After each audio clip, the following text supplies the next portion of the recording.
Okay, we'll go ahead and get started. Hello, everyone. I'd like to thank you for joining us for today's session on the AIEI webinar series. That's a three-part series on balanced mix design insights for success. I'm Tim Aschenbrenner. I'm with the Federal Highway Administration out of the headquarters office, and this is session 3 of 3 in this particular BMD webinar series. In session 3, balanced mix design proving the payoff, measured benefits of balanced mix design from 4 states, we'll provide some real-world evidence showing how BMD improves cracking and rutting performance, extends pavement life, reduces life cycle costs, and how agencies can quantify and communicate those benefits.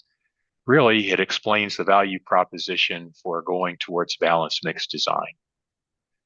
So on the next slide, I have some housekeeping items. Please keep your microphone muted during the webinar. Please post your questions in the chat box. This can be accessed by clicking the chat in the meeting controls. I will compile questions during the talk, and the presenters will address them at the end of the webinar as time allows. And any unanswered questions due to time constraints, we'll try to respond to those separately. And this webinar is being recorded. A link is available on the YouTube channel, usually about a week or two after this webinar, but all of our webinars are on the YouTube channel. So this brings us to the first 2 webinars in the series. I put something in the chat box there with links to our YouTube channel. But session 1 introduced balanced mix design and key national challenges. And session 2 distilled lessons learned from 6 state DOTs on how their implementation has evolved since 2020 to support them advancing their programs. So both of those webinars are available via recording at those QR codes, or you can access them through the links in the chat box. At this time, I also wanted to be sure to mention our next webinar is going to be Tuesday, May 19th. It will be on the high polymer modified asphalt binder and mixtures. It'll be presented by Johnny Haboosh and Dave Johnson, both who are with the Asphalt Institute. And they'll talk about a gap analysis for using high polymers, drawing from visits with 5 lead states and how they've been able to adopt the high polymer binder and mixtures. So on the next slide, we have our disclaimer. This is part of a cooperative agreement between FHWA and the University of Nevada, Reno. It's for information. It's not policy or meant to bind you in any way. And as we go through, you might see some products or manufacturers you recognize, but it's not an endorsement by us. It's only shown for educational purposes. And all the AASHTO and ASTM standards are private and voluntary, and they are not required under federal law. So for our webinar today, we'll have 2 presenters. First is Derek Nienerplant from DMP Infrastructure. He'll be followed by Ellie Hodge from the University of Nevada, Reno. And at this point, I'm going to turn it over to Derek to get us started. Perfect. Thank you, Tim. And thank you all for joining us today for our 3rd in the BMD series. We are very excited about this particular one. Again, we're always excited to talk balanced mix design with you all, but especially for this one where we're going to be talking benefits and measurable benefits. As engineers, as many of us in our different professions, we like to see the benefits of the things that we work on and the changes that we make every day. And that's where I think we're going to show some very compelling data with BMD, what's been publicized in a recent tech brief, and talking about what can you achieve by innovation in the asphalt mixture area. Again, thank you to everyone for joining us today. This slide goes through the acronyms and abbreviations that we'll use in these slides, so you can refer back to them later. If you do have questions about them, we can certainly answer them. Again, please enter your questions in the chat and we'll get to them at the end of the session. So with that, I want to go over what we expect to kind of come out of this with. What can you walk away with? What are you hoping to walk away with at the end of our session here today? And categorize these in a couple different ones. What is the value proposition of BMD? Change is not without investment, resources. And so, what does that look like with BMD? How does doing this get us what we're all generally working for: more durable, cost effective asphalt pavements? We're also going to talk about how you can link some of these core benefits to your agency goals, right? To, from an owner's perspective, what are the different things that BMD gets you, right? How can I link that to kind of a larger view on what your transportation, what your owner agency might be trying to achieve, and how to make those links. We'll try and we'll clarify when you can see benefits based upon the experience from the agencies that we'll talk about today. When can I start to see those? That's often a common question. Talk about practical ways and how you can measure these things. For those that haven't started this, for agencies that are looking to the future, how am I going to measure this? What those approaches are that you can do that to demonstrate what you're doing has value over time, and then translate some of these results for those that aren't in the technical area of asphalt, asphalt mixtures, asphalt pavements. How do we translate that for management level that might have to make decisions on these things? So that's what we hope you'll walk away with at the end of today's session. So what I'll start with is, again, a bit of background. Okay, let's set the stage, make sure we're all on the same page here. And then for much of the webinar, I'm going to turn it over to Ellie Hodge to talk about the 4 examples of measured benefits from states. And I'll come back with some lessons learned and also end up with some available resources in the BMD space for people to consider.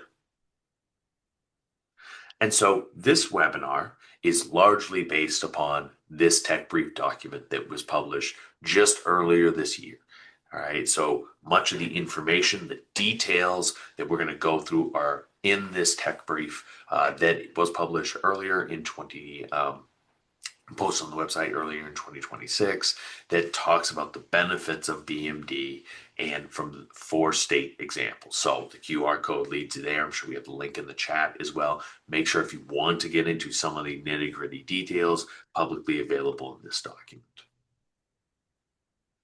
And so to acknowledge that work was really made possible through the AIEI program, but also with co-authors with Ellie Hodge, the primary author, but Ilker Boz and Stacey Diefendorfer from Virginia Transportation Research Council, Fan Yin from NCAT, and Illinois, New Jersey, Texas, and Virginia DOT providing a lot of the data and the case studies on what they've done.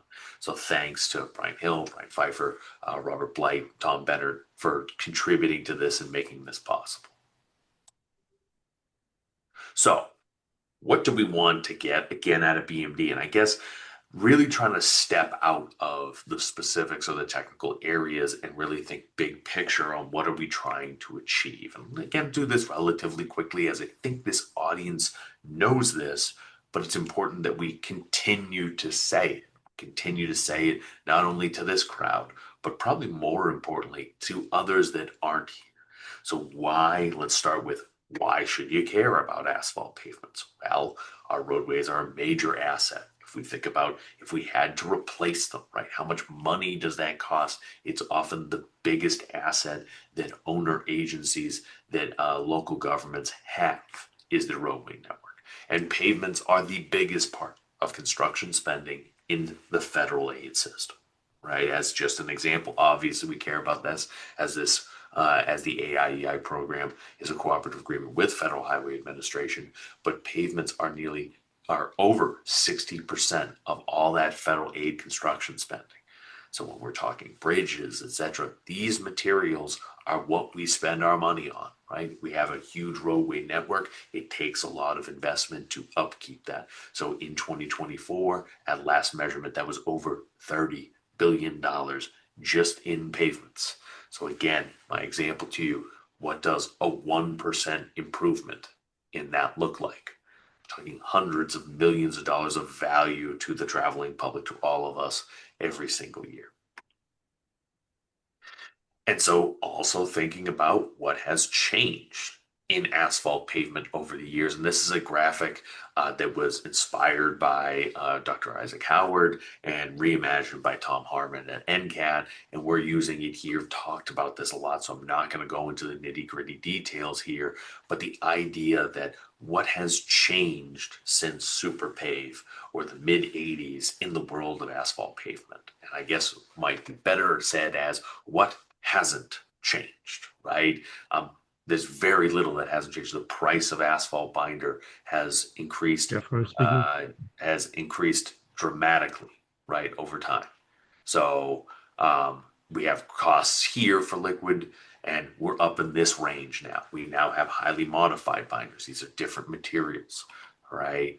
So all the way, we also have different fuel tax, right? And not a significant increase in fuel tax or the amount of money that we have, right? But over time, in materials, we have increasing use and volume of recycled materials. So we had Sharp at around a time when ground tire rubber was really being pushed and a mandate. We had the Super Pave era and administering and implementing Super Pave after the research and development of Sharp. And so we had greater use of RAP. Recycled asphalt shingles became popular once liquid prices increased for obvious reasons. Right. Then we have the warm mix item of warm mix coming in and all of that. Then recycled engine oil bottoms, other liquid modifiers. Again, we're seeing more and more use of modified asphalts, right, over time. And BMD plastics, recycling agents, whatever is coming next, highly modified materials.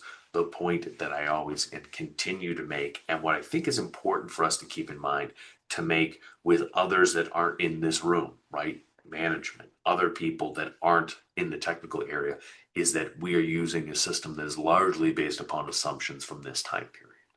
All right. And that we're in a bit of a different area now. Other market trends include a lot of desire for use of RAP and other recycled materials. We've used RAP for a long time, all right? But when we plot how much RAP did we use, right? In the 80s, we definitely used it. This shows asphalt mixed total tonnage, right? And the green in this percentage here is how much of that was mixed with or RAP, all right? So at that time, a lot of the measures put it at 9 to 13%. Then we start seeing an uptick, a greater interest in using more RAP. Not that there weren't people using a lot of RAP, but as an industry, we're now at 15, 19, up to 22%. Put in the latest data from 2023, and it stays largely in that 22% area. But there seems to be greater and greater desire to increase this portion and reuse RAP. Why? Okay, to adjust impact on costs, right? To control costs and be more effective in that way. To think about other impacts to other areas, etc. All desires with using more RAP. And so when we think about balanced mix design as the new way to think about asphalt mixtures, we have been asking state DOTs, why are you considering moving to BMD? And the answers are always different. They are always a little bit different, and we've heard all of these. But the one that we probably hear more consistently is the one that's being pointed to in the figure. That volumetrics, our current system, does not always achieve optimal performance. And kind of said a different way, we have mixes that meet all our standards for today that don't perform the way we want. We have mixes that don't meet the standards of today or specifications that do meet performance, right? That discontinuity, that disconnect between the two is what we want to rectify. And that's what BMD is often attempting to do. And so a final bit of introduction is a reminder that BMD is changing and advancing, right? And is adjusting over time.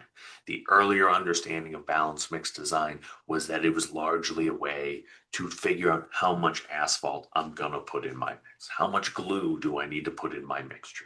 And I want to simply just keep adding glue until I balance between rutting and cracking to be stiff enough, but not too stiff, right? We now have more understanding that it is a bit more complicated than that, which it can be a challenge, but it's also more realistic, right? So what recently is or has been developed and largely going to be published later this year is a new standard practice for balanced mix design within AASHTO.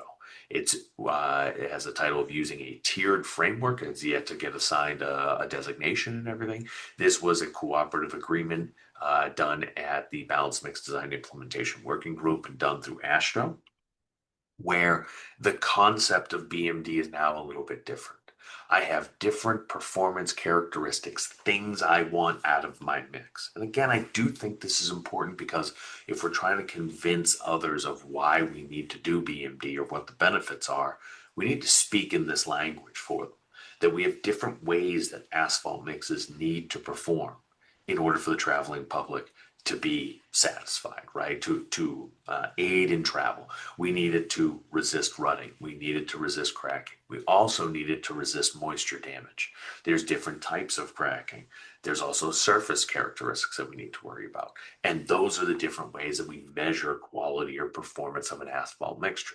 And what BMD and this new tiered approach attempts to do is say, I want to create a specification that allows the contractor, the designer, to reach these performance characteristics, right? Without necessarily telling you exactly what to do, constituents, and telling you exactly what materials to give flexibility, but still maintaining performance. And what the new tiered framework for balanced mix design attempts to do is say that I can use different levels of tiers to achieve that. So I'm trying to relax from existing specifications. Higher levels of tiers means more relaxation, less volumetrics, less aggregate requirements, less binder requirements, more caring about the final performance of the mixture via a mechanical test. But you as an agency may not be able to do all of that right away. So you may achieve different tiers of different performance characteristics. I'm real comfortable in rutting and moisture damage, but I'm not comfortable in cracking yet. So I encourage you to seek out this new standard as you think about why, as I think it kind of lays out a way to, if you really want to generalize it, to think about how do we specify our asphalt mixtures? How do we make requirements for them? How do we design them? Right? And think big picture, because again, when we're talking benefits and describing why BMD may be necessary or beneficial for your company, your agency, etc., we're going to have to think a little bit bigger picture and not get into the technical details, which we like to do if you're a technical person, right? So look at this framework will be coming out later this year, likely August, and look out for other information webinars that will give you more training on this kind of approach. So with that, I've laid out the groundwork of, we've heard a million times about what BMD is. Okay, you've heard that in this webinar and others. So now let's get into, for those that are doing it, what are they seeing as benefits? And so I'm very happy to have Eli Haj with us today, who wasn't able to make the previous webinars, and you're all lucky for having him instead of just me for this session. So I'll turn it to you, Eli, to continue. Thank you very much, Derek, for the introduction, and then hopefully we'll relieve you a little bit today from the duties. But we really want to look into the benefit. Is it really working? Is it balanced mix design? Give us some extension in the life. Are we seeing some life cycle cost impacts? And luckily, we do have some agencies that are a little bit ahead in their implementation of the balance mix design. And we have now the ability to go back and then reassess and then see if those early on use of the BMD mixtures, are they showing any promising improvements? So what we're going to cover today is, based on actual data from 4 different states, Illinois, New Jersey, Texas, and Virginia. And there's no preference over here. We're going to go by alphabetical order for the states. And then we're going to cover basically what these states have been observing in terms of the field performance, actual pavement performance, right? There's a lot of works, there are a lot of anticipated benefits, but now this is actually some measured benefits that we're going to talk about today. I would like to make sure that I acknowledge all the members of these states that participated in putting together those measured benefits and the tech brief that was shared with you in the chat box and then early on in our webinar. So please make sure to visit that tech brief. It's short, less than 15 pages, relatively short, but then it goes more in details. We're going to try to cover here a little bit more the bigger pictures and then the findings out of those case studies. So starting with the Illinois, basically Illinois, one of those states, if you think about it now, it's over 10 years when they start investing in that balanced mix design concepts. So they started by the implementation of the tests from the rutting sites and the moisture damage sites, like the hammer wheel tracking test, which that occurred back in 2014. And prior to that, they used to have the indirect tensile strength requirements and the tensile strength ratio requirements to evaluate moisture damage. But at the same time, with the implementation of the hammer wheel tracking test, they realized that, recognized that there is a need also for a durability slash cracking type of test. And this is where around 2013, they initiated a research studies to look into a cracking test. And as most of you would know by now, this resulted in the Illinois Flexibility Index test. But then while they were going through the development of that test, they also started an early study to basically look at the comparison between laboratory test results and the field pavement performance. And this is their project R27 1-161, where they ended up in the greater Chicago area with 9 overlay projects. And those 9 overlay projects were heavily sampled so that they can run lab testing on the plant-produced materials. They were collecting cores during constructions and after constructions at different in-service life of the pavements. But also at the same time, they were monitoring the pavement performance, starting from the pre-construction conditions and several years post-construction. So also they can have the distress survey. So if you think about it, this is kind of, thinking early on that if we want to develop a lab test and we're going to validate that lab test against field performance, and then if we want to check and verify if that test is working, we're going to need some field data, some, controlled type of test sections. And that's why they jumped into this early on. Now, that led also to additional studies and other projects that you see over here, which is the R27-175, which basically start also looking into a long-term aging protocol for their cracking procedures. So if you think about it, there's a development of the test with the short-term aging criteria. There is also some effort going on into establishing a long-term aging protocol and associated criteria for the test. But also there are some overlay projects, field projects that are being monitored, and then extensive data is being collected.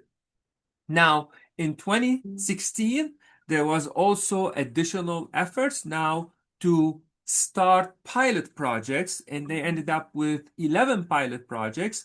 Well, I had to mention that those early on 9 overlay projects did not have any criteria for the flexibility index. All right. And is that a good thing or a bad thing? Actually, it turned out to be a good thing because you're going to end up like an array of mixtures with eventually some lower flexibility index and some with a higher flexibility index. Now, in 2016, they did that statewide benchmarking with those 11 pilot projects, but those projects did have a criteria for the flexibility index after short-term aging. And then same kind of approach, they conducted, lab testings on the mixtures, but they also conducted, testing on the plant-produced materials. And then they've collected cores, post-construction at different time of the pavement, and they ran also the flexibility index. And at the same time, they continued to compile their distress survey, including all the way up to the 2025, year 2025. That's when we were writing the tech brief. And then finally, jumping into the 2022, this is where Illinois went into full implementations of both now the Hamburg, the flexibility index with short-term and long-term aging criteria, along with those criteria that needs to be met during the mixed design stage and at the start of the production. So part of our effort working with Illinois DOT, and again, I don't want to thank them enough to be able to work with us, pull out all that data, the distress survey data, and then go back and compile it and analyze the data. It was, a great effort from the state to do all of this, but eventually we went ahead and we went back into those 9 overlay projects and the 11 pilot projects, compiled the information and looked at their basically distress data, and then tried to make those correlations and the comparisons between the flexibility index test results and the field performance data to see, well, is it working? And then here's like a summary of the data. Again, if you go back into the tech brief, you may find more explanation and descriptions.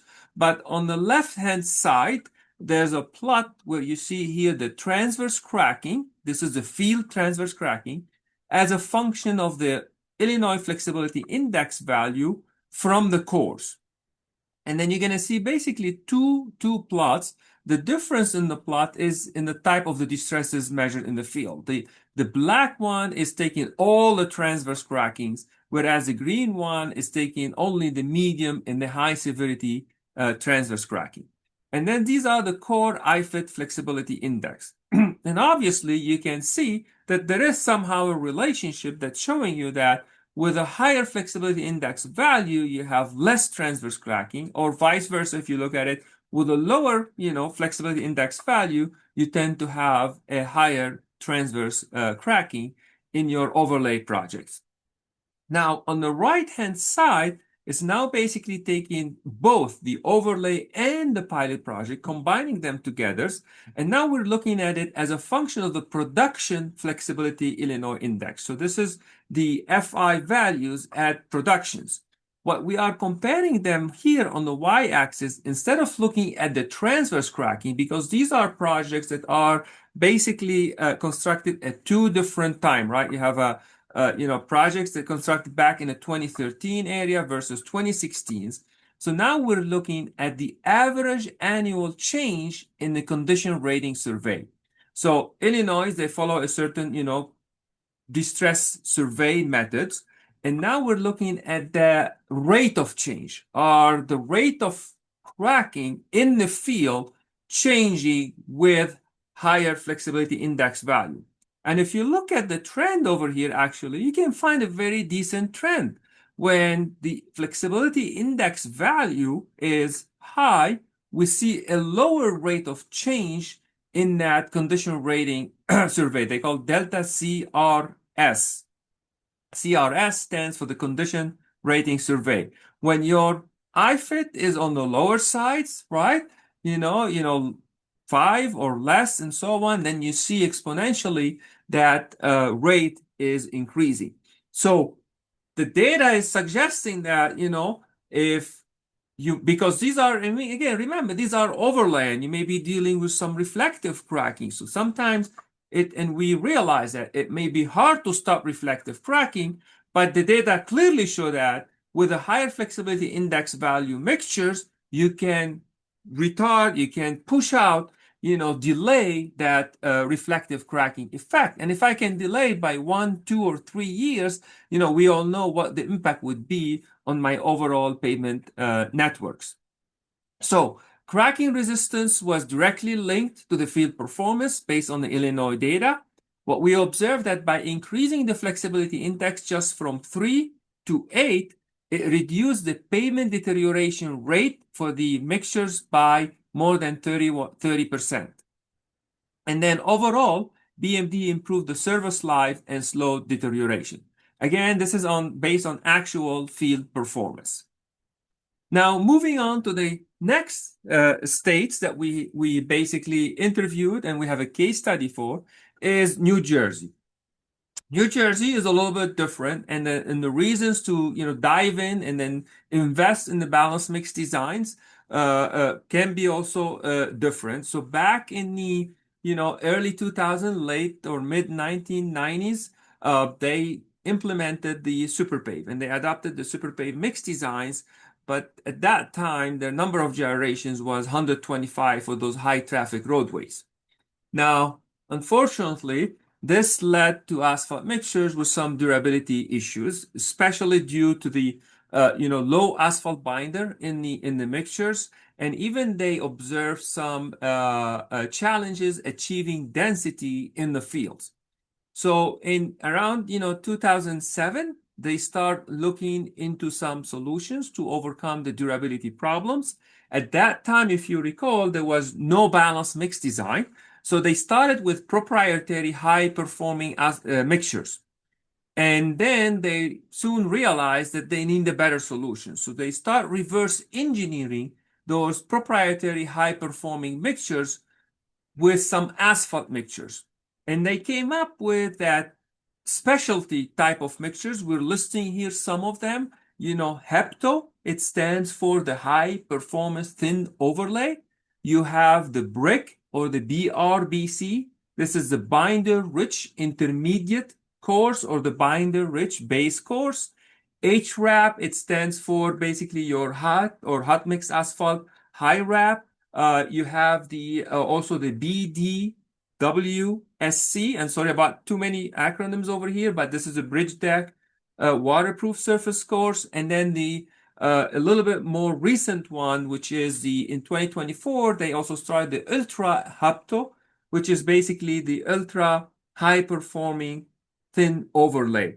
The difference between the HPTO and the Ultra HPTO, they're basically, both of them is, the layer thickness is about 1 inch. So these are thin overlays, but the requirements on the Ultra Hapto are much stringent than the requirement on the Hapto. Both of them, the Hapto requires a criteria for the asphalt pavement analyzers and a fatigue lives. But when you look at the ultra high performing thin overlay, there's still the APA, but with a lot more stringent criteria. And then now there's an overlay test also requirements. So now they start investing in those BMD specialty mixtures. Those are not applied across the entire networks, but something a little bit different here. What New Jersey did is they introduced those BMD specialty mixtures into their pavement preservation program. So they were part of their pavement preservation program. Now, in parallel, in order also to improve the in-place densities, they also looked into reducing the design gyrations for their mixtures, going from 125 all the way down to 50, which also helped improving the constructability of those mixtures. Right now, what they are looking at, back then, maybe flexural bending beam fatigue was more common. APA was more common. We didn't have the ideal CT. We didn't have the high temperature IDT or, ideal RT. Now they're looking into those tests specifically as a surrogate test during productions. Now, that being said, so they did a strategic shift. So it was basically an agency decision that if they want to improve their overall pavement networks, they want to start thinking a little bit, outside the box, and they want to introduce the balanced mix design mixtures, those specialty mixtures, into their pavement preservation program, and they want to be reactive and not really proactive. So in other words, not after the fact, they want to try to do something before so they can extend the pavement life. This is when they integrated that BMD into the pavement preservation program. Now, something to note throughout those years, back in mid-2000s till today's, their capital investments have been, constants, more or less, throughout the years. So the data that I'm going to show you, in the next slide is not necessarily due to an increase in the capital investments. So those investments were more or less constant throughout the year. So the strategy that they followed is that, well, we want to preserve the good, right? And this is what we know from our, if we're teaching, pavement management systems, that's really what we want to try to do, is preserve the good and try to push up those bad ones to be also as close as possible to those good ones. So by preserving the good, they want to go to those pavements that are in fair and good conditions and start applying, for instance, those 1-inch high performance thin overlays. And then when they do those structural rehabilitation, they want to use balanced design. They want to use, for example, those binder-rich interlayer cores or a binder-rich bottom cores that have a high flexibility so that they can basically overcome any fatigue cracking or reflective cracking in the case of composite pavements and so on, so they can extend the pavement lives. So if you look at their data, this is again a field data, all right, based on their pavement management system data. On the y-axis, this is percent of system lane miles. And then on the x-axis, this is the data collection cycles, all the way back from 2005 up to 2024. Whatever you see in red, these are the pavements that are deficient according to New Jersey DOT criteria. The yellow are in fair condition, and the green are basically in good conditions. If you think about it, remember around 07 and so on, when they start investing heavily in the proprietary mixtures and looking into reverse engineering those, this is when they were hovering about 50% that are deficient, only 10 to 15% or so that are in good conditions. Now, for New Jersey DOT, the state of good repair is to have more than 80% acceptable, which means more than 80% of their pavement has to be in the green and the yellow, right? Which is obviously not the case over here. Now, when they started implementing the BMD coupled with their pavement preservation proactive programs, what do we see? As a function of time, we see the red going down significantly and the green is actually increasing significantly. So if you think about it, the deficient went from 49-ish, 50% down to 18%, while basically the pavement in good condition went from 10% all the way up to 47%. So by 2022, actually, they were able to achieve that state of good repair. By 2022, more than 80% of their pavement now, they are in acceptable condition. Now, one lesson learned here from from New Jersey DOT is that, well, yes, being proactive is great and so on, but if you start looking at the data, on a just yearly by yearly basis, you may be discouraged. You may start looking over here. Well, I'm investing all that funds. Look at my basically deficiencies. I'm not making any impact. In other words, what we're saying over here, it takes some time to see that impact, right? Especially when you have 50% of your network in deficiency. It's going to take some time. So you're going to have to look at the bigger picture. You have to continue that trend so that you can start seeing the impacts. Right now, what they're trying to look at is how can we do even a better job so that we're doing a good job during mixed design. We're looking at the initial productions. How can we better, even during productions, they do some testings, but at a very low frequencies because, whether it's APA or a Hamburg or a flexural bending, beam fatigue, they take some time, right?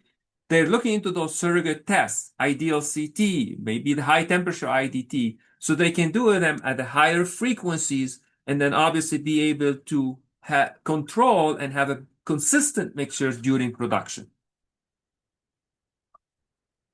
So moving on to our third state, in the case of the Texas, basically in 2018, they came up with the provision specification for their ballast mix design. And they started, in the field around the 2021, having what they call demonstration projects, multiple demonstration projects with different strategies, with heavy testings and then monitoring their performance. But at the same time, they also have in parallel some validation going on at the NCAT test track. And then specifically in this experiment, they had two mixtures. One that is a balanced mix design that we refer to it here as S10, and the other one is a volumetric mix design, a typical mix design from Texas, and it's referred to S11. And both of them are surface mixtures. And the intent in that field validations is to basically side by side under the same environmental conditions and under the same traffic to see really if BMD making any difference, compared to their volumetric mixture designs. Now, at that time, back in 2018, when they did the mix designs, in order to achieve a balanced mix design, there are different strategy, obviously, but at that time they resulted in a mixtures with changes in some, in the gradations and the wrap content that led about a higher asphalt binder content. So the BMD had a higher asphalt binder content compared to the volumetrics. So obviously now you're thinking, well, this is not economic. Does it gonna work? So that's why we're gonna show you, even with the life cycle cost analysis, the difference in the field performance will make it economic. So this is the actual data from NCAT that was basically collected, analyzed by NCAT. On the left-hand side is basically the lab test results for both the mix design data and the production data. The circles are for the BMD. The triangles are for the volumetric mix design. So in that interaction plot, you have the overlay test cracking propagation rate, what we call the CPR. So this is how fast, if you want, once you have crack initiation, how fast that crack is going to propagate. So you want that CPR parameter to be less than 0.45, right? And then the x-axis is the rut depth from the Hamburg-Week tracking test after 15,000 passes. And again, here you want it to be less than 12.5 millimeters. So in this case, you can see whether during production or the mix design, the volumetric mix design actually is anticipated to do well in rutting, but not necessarily in cracking, because this is basically the quadrant where you would like to be, right? Less than 0.45 for your CPR and less than 12.5 millimeter for your rut depth. The BMD, whether at the mix design stage or during production, met those criteria. Great. Now we go to the field. What do we see? So this is now both in the field did great in terms of the rutting. But then when we look at the cracking in terms of the percent lane mile as a function of the easels, the truck easels, again, the orange one is basically your volumetric. The blue here circles are basically your balance mix design. First observation is that your volumetric mix design start cracking or showing cracks early on. So we're talking about here maybe 5.5 years for the volumetric versus maybe about 9 years, right? So you're talking about 3.5 to 4 years difference. Million easels. My apologies. I said years, but this is easels, right?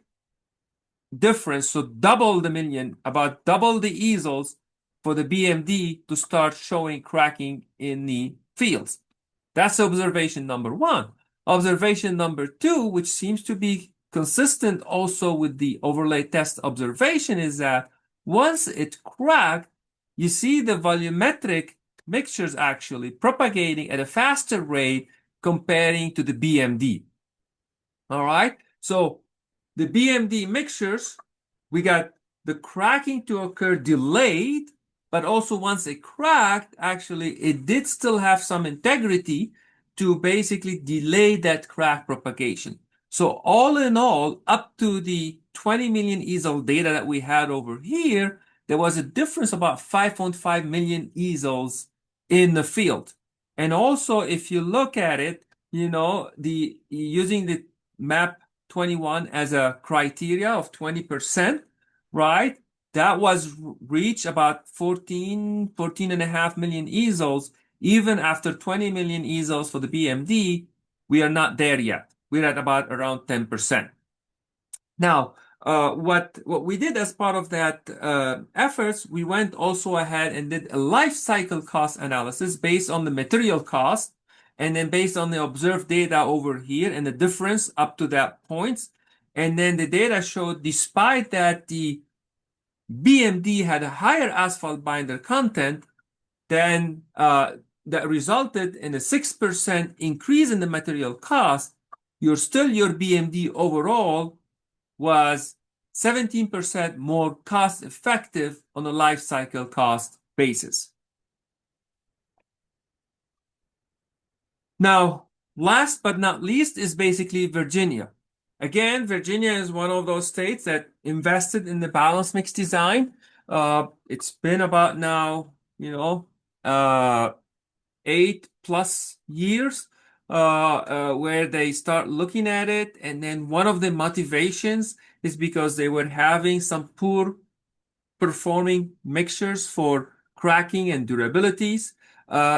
Could be related, same thing, to the super pave mixtures having some, under asphalted, low durability characteristics, and then coupled with some use or demand for the use for higher recycled asphalt or reclaimed asphalt pavements. And their efforts started by focusing on the surface mixtures and the unmodified asphalt binder. They did early on a significant effort to look at the available tests at that time and how sensitive are they to different volumetric properties, constituent properties, and so on. And at the end, they landed on the Cantabro for durability, the ideal CT for cracking, the asphalt pavement analyzer for rutting. And they used some benchmarking data to come up with a preliminary criteria. And then in 2019, 2020, they started with some pilot projects. And then part of those pilot projects, they had some BMD designed mixtures and non-BMD controlled mixtures.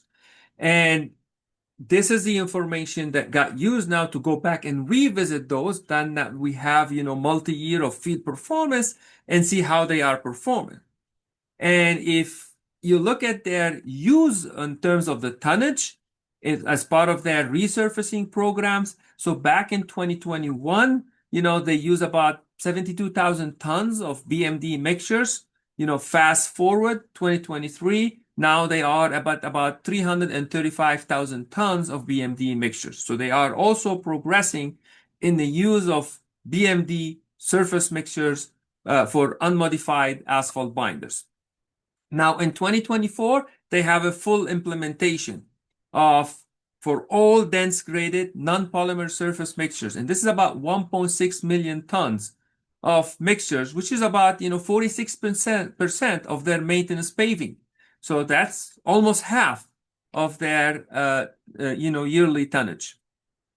So we had 8 years of field performance, and then again we were trying to see now whether the BMD test results available relate to their distress survey data. And now we're looking at their methods of measuring field performance, and that was the critical condition index, the CCI.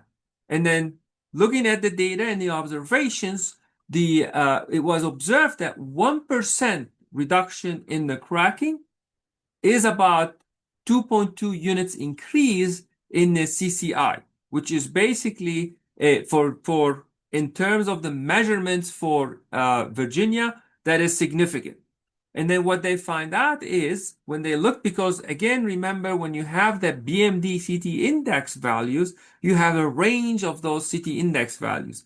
And they find out that if that CT index increases from a 70 value, which is the minimum requirements at that time, to 100, would reduce cracking by 23% after 8 years of in-service field performance. And actually, based on these observations, coupled with some other studies related, to agings and so forth, in 2026, they revised the specs, and now during production, they raised that thresholds to 100. So as you can see, they started with benchmarking data and looking at the, current conditions and so on. They started with 70 But they didn't stop there, right? They started, they kept on basically evolving and improving. And now they're saying, well, during productions, we want to go from a 70 to 100 because the 70 is working, but we can do better based on the field performance. And then, for instance, the data that was analyzed showed that higher CT index would eventually keep about 4.2% of their pavements non-deficient and deferring about 63,000 tons of asphalt overlays. And that got estimated to be more than $6.8 million per year in deferred paving costs, which is about, at this point, freeing up about 4% of the annual budget. And again, this is all based on the field performance data. So there is that. If you go back to the tech brief that was developed under the FHWA UNR quality agreements in collaboration with NCOT, it clearly says initial implementation. So this is basically you start your implementations, you continue to collect field performance data and feedback from the field, and you keep on improving and revising and reforming your specifications to do better and better and better with your specs. With that will cover, the bigger pictures. Again, if you need more, there's a lot more in the tech briefs. There are more plots and data if you are interested in that. And I will hand it over back to Derek to talk a little bit or wrap it up a little bit. What we learned, what are the lessons learned, what are the things to think about as you move forward while you are at different stage of your implementation for balanced mix design. Thanks, Ellie. So yeah, I'm just going to wrap us up with some considerations, things to think about with this information in mind, right? This is 4 examples that Ellie gave, really clear and different examples of how people have demonstrated these benefits. So no matter where you are, right, whether you are thinking about looking at implementing BMD, whether you're halfway through the process, a quarter of the way through the process, things for you to think about, because everyone, I think, has a role to think about these benefits, whether I'm trying to tell others about them or measure my own. So what do we see between these 4 states, right? These 4 states that measured BMD benefits, these leaders that are seeing these measured impacts from their program. So number 1, I think, looking at it, you can see BMD benefits on different scales, from everything from, Texas, which is more of a, their example that Ellie went through is, again, more of a research study, but that's more project level or something like that. To, if I go to the other end of New Jersey and network level evidence, they both matter, right? I think we're trying to get to network level evidence for everywhere, right? But we may not be able to get there. Maybe we start with smaller areas. Different states used different tests and evaluation methods. There's not necessarily a right answer that's going to work for everyone here. We didn't get into the details here necessarily, but all those states, not all of them use the exact same test. Not all of them did the same aging. Not all of them are implementing them the same way, right? They did what worked for them, but the concept of BMD is showing benefits regardless of the specifics and how you're doing it. And the consistent outcomes, the evidence showed better durability, longer life, and therefore better value. Right? Better value in the effectiveness of the dollar, the amount of effort that we give in our asphalt paving. And again, this table shows just in simple, what is the different evidence? And it's all a little bit different, which I think is really encouraging. That's not exactly the same. Maybe you'd want to see things repeated in every single state. But Illinois, you see it in the deterioration rate, right? A slower deterioration rate in the projects that do better with BMD. New Jersey is seeing the impact on a network scale, and their network condition seeing the impact of this change that they've implemented. Texas, in a very controlled way, right, in a very controlled experiment, is seeing absolute differences in this, again, somewhat smaller scale. But the great thing about that is that you could do lifecycle cost comparison and all that and see that, yes, an added investment is indeed worth it to get the added performance. And then Virginia is seeing the benefits on condition and then taking that step further to relate that to dollars. right? Relate that to investment and cost, which is often what most people really care about in the end. And so when thinking about this, no matter where you're at in BMD implementation as an owner agency, as a contractor, right? What to think about when you're tracking these things. And you could actually maybe make this argument whether you're doing BMD or something else innovative with your asphalt mixtures. But what do I want to track if I'm thinking about project level management and see how does this benefit me on project level? So certainly you need the BMD test results at design and production, right? No matter what, you're going to need that. When possible, you want to get samples from that production. If you have to go to core-based, some of those or in-place measurements, there's some challenges with that, but some of the benefits that you saw here, some of the states that you saw here, use that as a tool, all right, as a way to look backwards. Focusing on early distress indicators because, as I've said before, the enemy is time here. Time doesn't help us. We want our pavements to last a long time, but that means I've got to wait to see these performance differences. So when I can get early distress indicators, it's really helpful. Often that tends us more towards rutting. If rutting is going to show up, often it's early on. But we can not have to wait for something to fail necessarily or get to some terminal condition. We can learn to look at deterioration rates and the way in which deterioration is accumulating over time. And then again, eventually, if I get to the point where a service life has ended on a project, it reached its useful life, certainly that's a measure, but we have to wait a long time for that. Also important to think about stepping up to a network level. Again, more that New Jersey example, where what about your entire network? How does your network change over time when doing something new? So that means, as simple as good, fair, deficient, however your agency or owner agency handles that. Maybe individual condition indices like cracking and rutting and some of those things that are done on a pavement management level. Those are very different than a project level assessment. Project level assessment, you can go out to direct measurements, maybe test sections, etc. Network data, pavement management level data is often intended for something very different, to look at the condition of thousands of miles of roadway. So those are going to be different. Those indices are going to be different, have some challenges that are different than project level stuff, but can definitely still be used. You can look at the network level. Now you can start to look at things like cost a little bit easier, all right, on an aggregate scale. So how much rehabilitation am I deferring? How much longer are these treatments lasting? And therefore, what's that value, that dollar value that I'm able to put somewhere else? Again, like that Virginia analysis. For contractors, maybe material options and costs, etc., differences in your mix designs. How can I make adjustments there with flexibility given? And the ability to, as Ellie kind of talked about in detail with New Jersey, the ability to keep good roads good, right? Combined with a more pavement preservation approach, which I think we all know in this industry has its benefits to keep roads good instead of waiting till they deteriorate, right? That ability to defer those costs elsewhere is a major kind of benefit to getting that added 1 year, 2 year, 3 years of performance out of an asphalt mixture. So things to think about is what's going to show up for you, whether you're implementing BMD, maybe even something else, but what's going to show up first?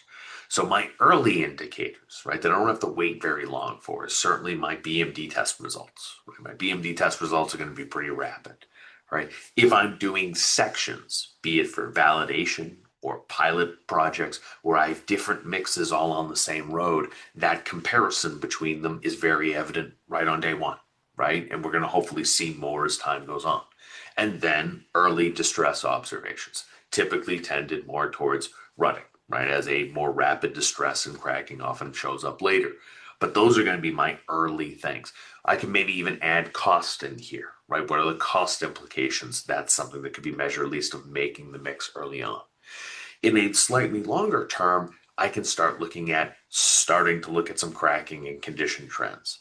At the very least, looking at maybe deterioration rate differences.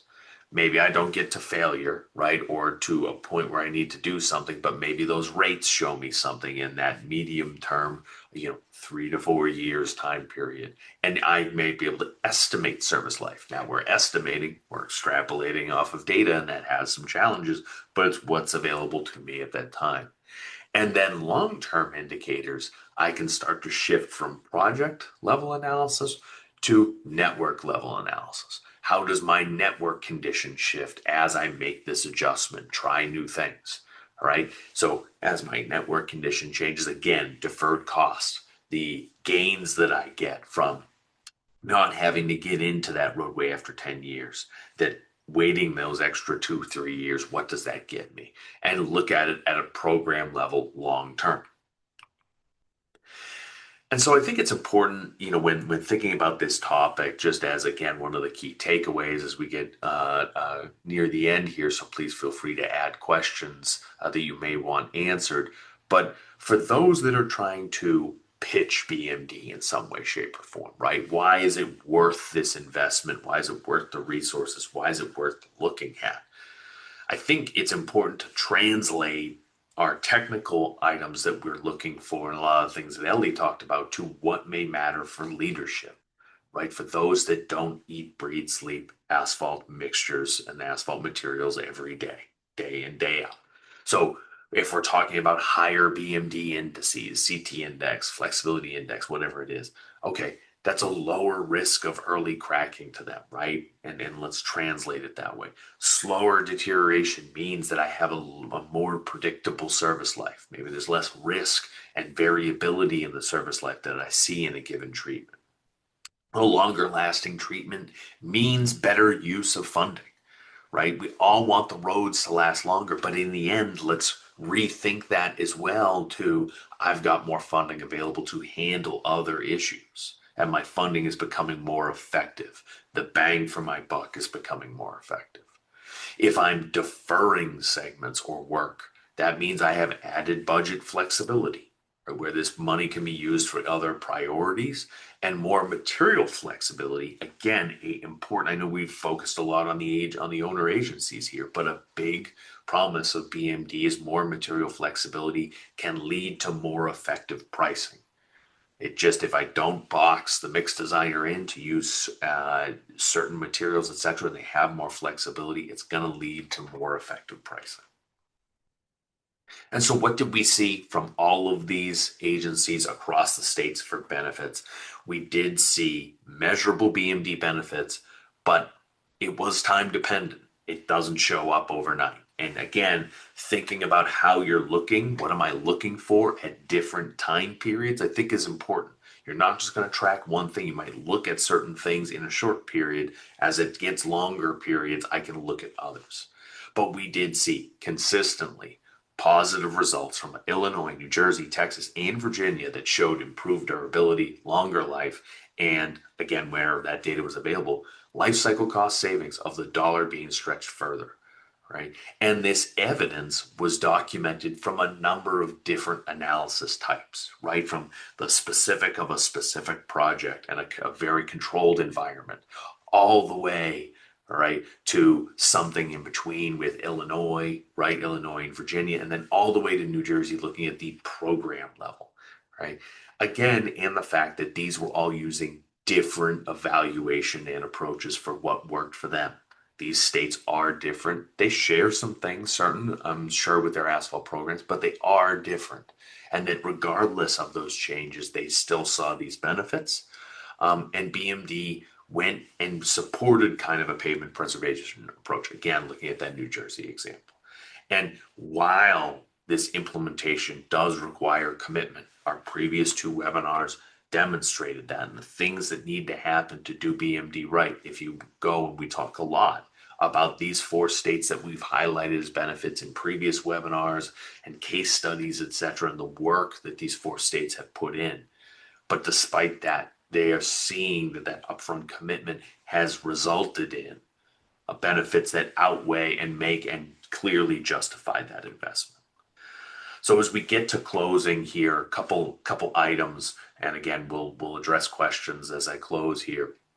But this is the same slide we've done for the first 2. What's at stake?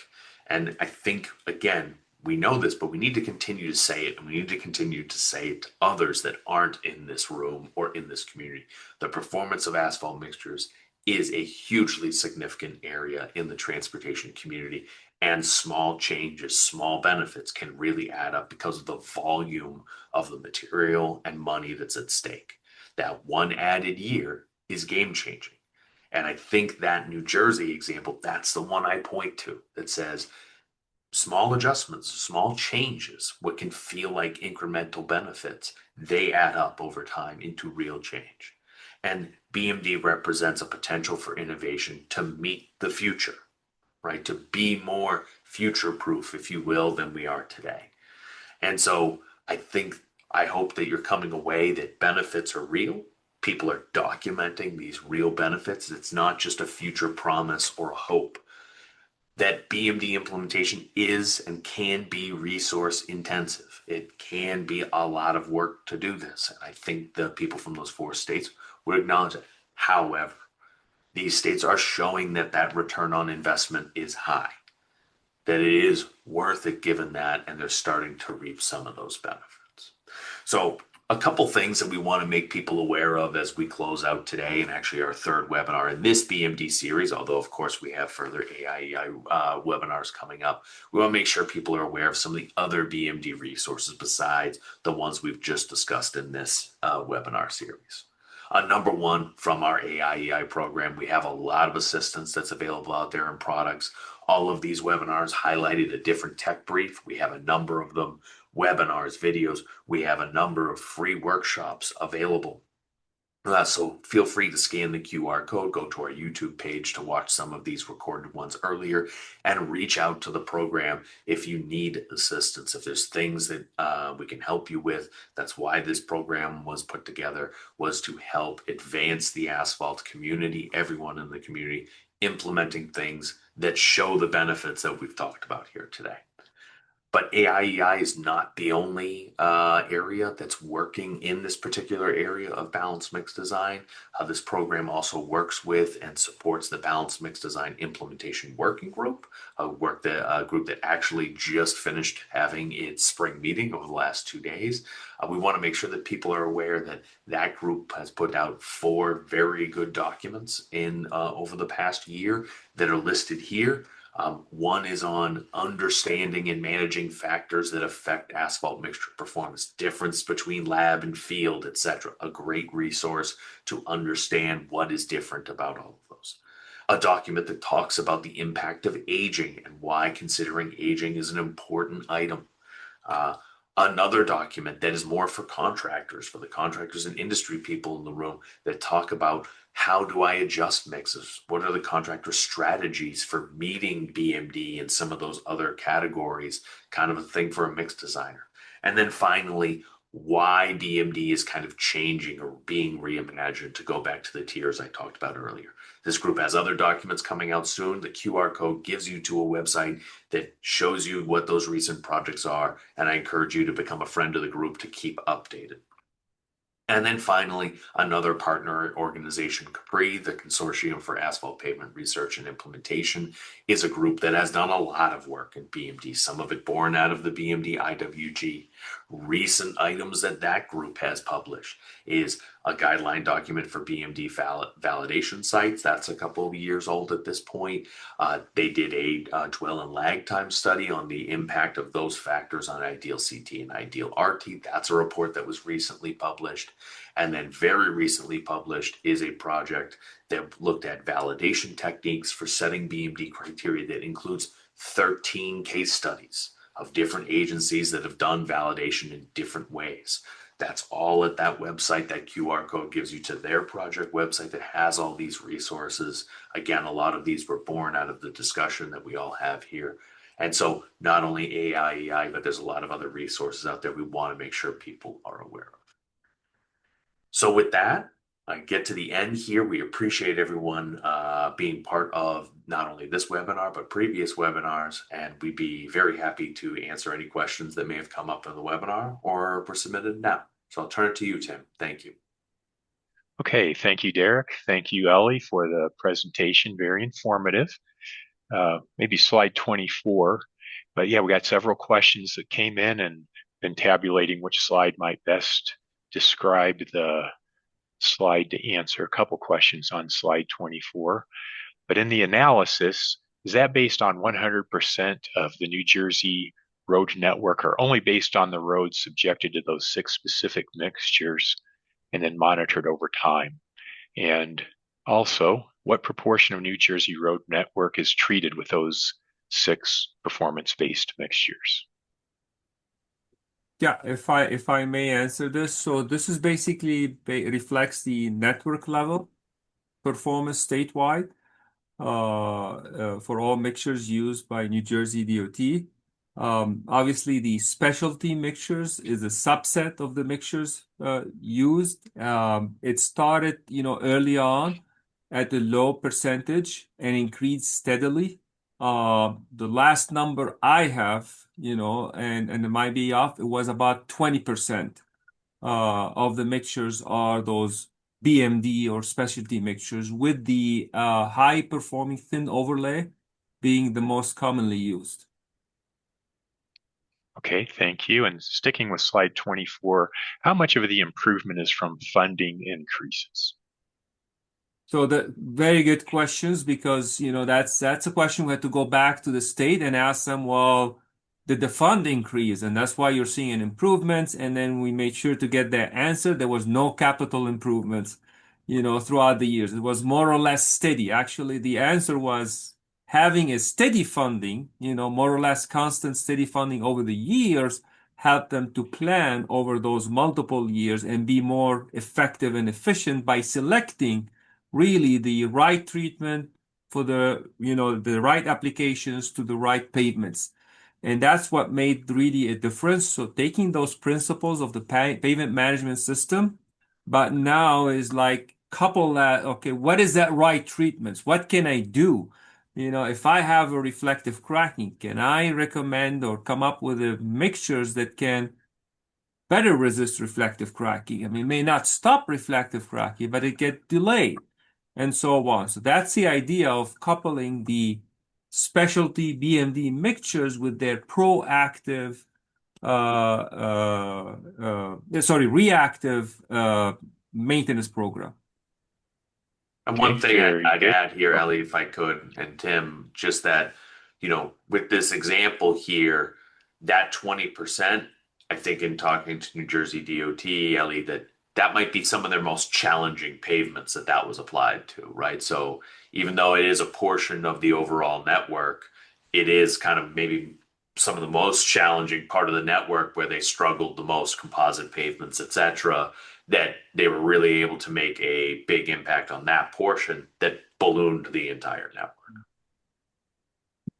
Okay, very good. In slide 22, does New Jersey DOT use high polymer binder in any of these specialty mixtures?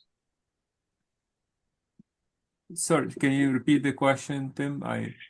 Yeah, does New Jersey DOT use high polymer binder in any of these specialty mixtures? They are, well, depends how you define the high polymer, right? Modified, but they are, let's say, polymer modified. So basically for the for the contractors to be able to meet those requirements related to performance test, they had to use some sort of polymer modified asphalt binders to be able to meet the specs. So the state offered some flexibility to the contractors, that they have a criteria and the states are comfortable with that criteria. If you can meet that criteria by using stiffer grades, modified binders, let it be, as long as it meet the performance criteria. Okay, very good. Yeah, just encourage people to continue putting questions in the chat as we go through. Yeah, and the workhorse, I think, is the Hepto, and the Hepto is a high polymer. It's got the heavier polymer dosage. If we go back to Illinois now, slide 21, is there any quantification of the 31% to dollars or time? We don't have that quantification at this point, again, because those are It's a subset at this point from those 9 projects and the 11 pilot projects. So as Illinois continue to collect data, continue to do testing, and then distress survey, it is anticipated that this database will grow and then will have, more representative value. So at this point, the study focused mainly on the impact in terms of the field performance. Okay, understandable. It's a evolving data set. And on slide 20, on the transverse plot, any idea of the core thickness range? And then for the transverse cracking, is it temperature induced or is it reflection from the concrete below? For the first questions, they're corrected, the thickness are corrected, but I don't have myself, what are the original thickness of the cores. I'm sure, IDOT will be a better source, or the reports where the data came from will have that information. And then in terms of it's a good questions in terms of the transverse cracking. I have to go back and check whether those were reflective specifically, or thermally induced. But my first impression would be that a lot of it's reflective cracking. A lot of that is reflective cracking because of the existing mixtures being with low durabilities, and then trying to overcome this with those overlays. Okay, makes sense. And then as long as we're here, maybe go back to slide 14. And on slide 14, the volumetric properties don't always work. And of course, that's just kind of obvious because of the reobs and high wrap and things like that. So what do you think about just using asphalt content and gradation? So it's definitely a good question, Tim. I think in my experience so far in looking at this, a lot of agencies are maybe kind of clarifying this point B, that volumetric design may not yield optimal performance, but at the same time, volumetrics do tell you something about effective asphalt, right? And absorption and factors that we know do impact. So I think myself, asphalt content and gradation is not, adequate necessarily enough to capture those factors that we know matter.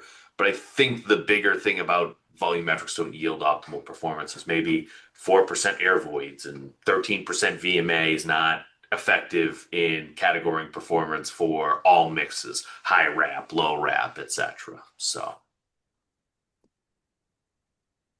Okay, thank you. We do have a question on the Texas data set. If we could go to slide 26. And on slide 26, there's the S11 volumetric mix design and the S10 balanced mix design. Are those still being loaded at the NCAT test track, or did the loading cycles end? My understanding is they're still, especially the BMD one, it's still being loaded. But we didn't have the data at that time. I think, can I add to that? Please. So there's also, yes, that definitely the BMD, I believe, is still going. I'm not from NCAT, but Amy Epps Martin from TTI. But there's also a third section out there now that's kind of between these two, and it's definitely still being loaded as well. Yeah. And to follow up on yours, Amy, I believe the third sections is also a BMD, but trying to cut down on the asphalt binder content. So Yeah, redesign so it's lower. right in the middle. It's like marginally, yeah, that's right. Right. Okay, yeah, thanks for adding that. Next one's kind of a general, but balanced mix design being an asphalt mixture level strategy when analyzing project or network level pavement performance was just dependent on a number of factors beyond just the mixture. Does the assessment account for improvement only to BMD? What about credit to how much credit goes to balanced mix design versus pavement design and other factors. If I Yeah. got that correct. Yeah, it's an excellent point, and I guess I would address it thinking this way, is that the direct measurement of the impact to BMD is easier to do on a smaller scale, be it projects or a set of projects, to say that BMD is showing value. However, that network is what people want. Like that's what they want. They don't want a couple projects here or there. That New Jersey plot is what owners, management, and commissioners are going to want to hear that I can get with this. So I think it's just an understanding of yes, you would need to have a significant portion, and that plot might be hard to generate in some states because the funding may not be constant, and there's other factors at play. But in the end, the engineers, the decision makers at the agency, that's what they want. So understanding that that's what I want to get is important. Yeah. Yeah, great, Derek. And if I may add also, a couple of things to keep in mind, and that was something that New Jersey DOT emphasized. It's the whole thing, the package, right? Introducing that, pavement preservation program, and then have that, tool of mixtures from which you can select and what you can apply, right? So it's a whole thing. It's not only the BMD or only the pavement preservation pro. It's the whole thing as a package. This is one. Second, but on the project by projects, we have to keep in mind that New Jersey DOT, they do have performance data and they keep on refining their criteria. They go back and they look at it, and that's how they introduce the ultra high performing thin overlays, with more, stringent criteria for even more deteriorated, more aggressive type of, conditions. So they maintain that feedback loop to try to keep on refining those criterias, and then also closing the gap if it exists between lab produced mixtures, plant produced mixtures, and now they're going into the production as well. During productions, making sure that we're getting the BMD mixtures as intended for the performance that was intended. So, I mean, this is looking at it from a bigger picture that the entire program is working when you do it all, but they, to build that bigger pictures, right? They're refining their criterias and working into keep on evolving their BMD specifications by looking at those specific projects. Okay, very good.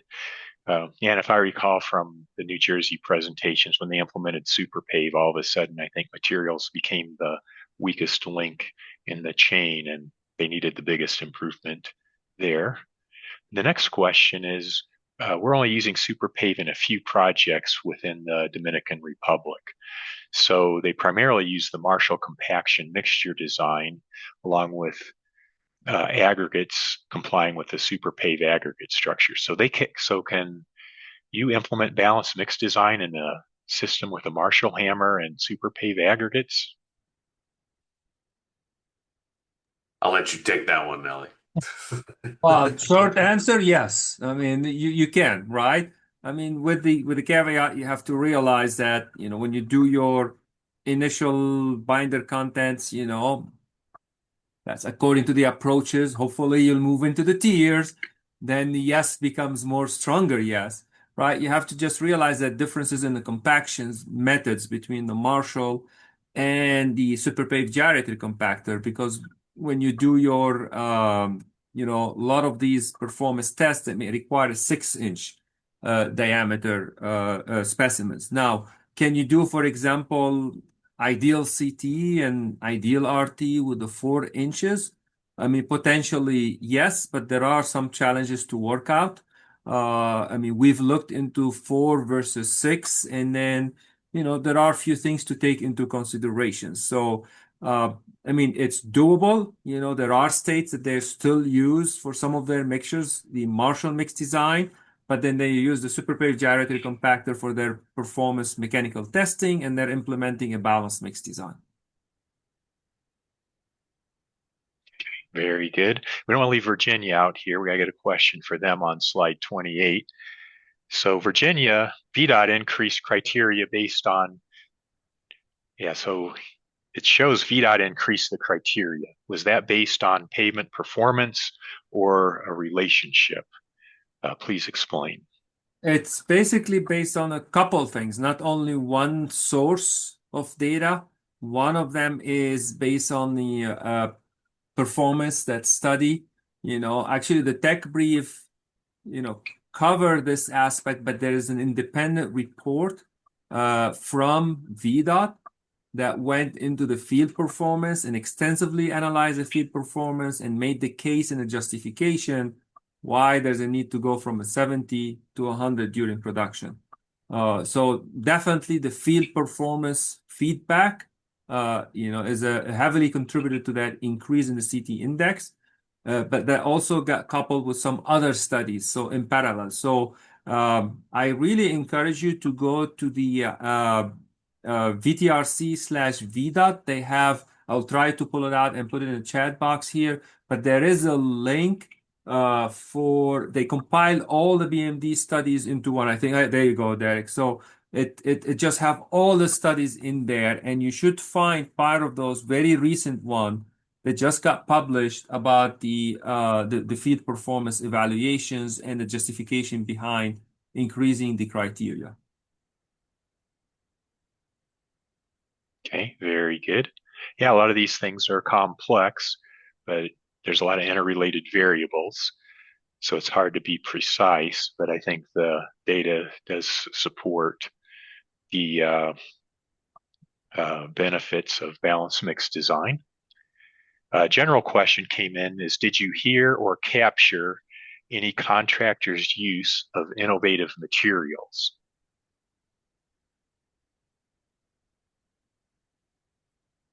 Let's define what's innovative is.